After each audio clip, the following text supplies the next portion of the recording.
I wasn't going to share this, but we're all over the topic right now. And you mentioned the French Laundry in the book a few times. Um, so I had the experience to go out there a few years ago with my wife, actually my business partner, Sean, and his wife. And then we had like kind of wine royalty that was there with us as well.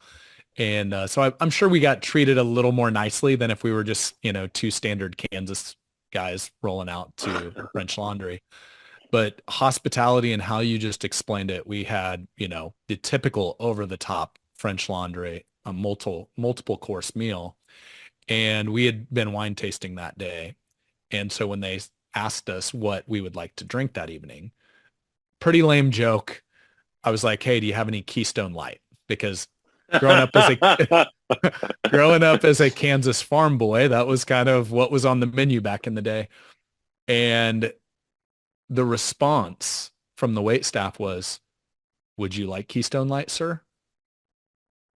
It wasn't yes or no. It was, "Would you like?" And I was like, "No, I'm just joking. I think we have a wine pairing with this."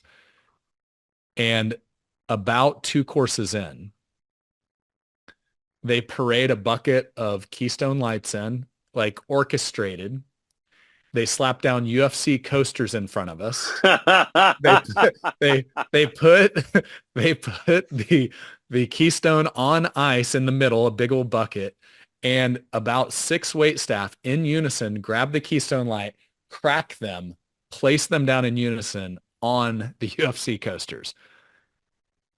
And still, as I think about that entire meal and the incredible food, the incredible wine pairings, that's what sticks out is they were listening and they sent somebody down the road to buy probably a $6 Yeah. six pack of Keystone Light. And that to me defines hospitality. They made that night special and they made us laugh, right? We were like, They wow, did cared not see enough to that coming. listen and then to do something with what they heard. And by the way, yeah, like that restaurant, French Laundry, arguably some of the best food in the world. And maybe you remember one or two of the dishes you had, maybe, Yeah. but you will never forget what they did for you there. And anyone listening to this understands that in a very deep human way, right? No one listening to this would be like, wow, that's weird. How does he remember that and not the foie gras course, right? It's Mhm. obvious. And yet, so many people still aren't doing things like that for their clients. And it's just one of the most obvious moves in the world. Like they spent 95% of, not even 95, 99% of their time on whatever dishes you ate and 1% of it on that random move. And that 1% dominates your entire memory of it.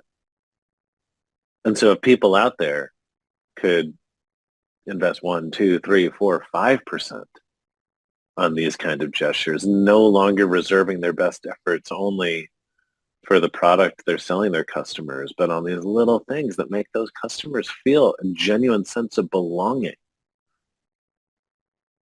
Not only is it going to make a lot of people super happy, not only does it result in what I believe is always the case, a more profitable business, but it also just feels really freaking good. It's fun.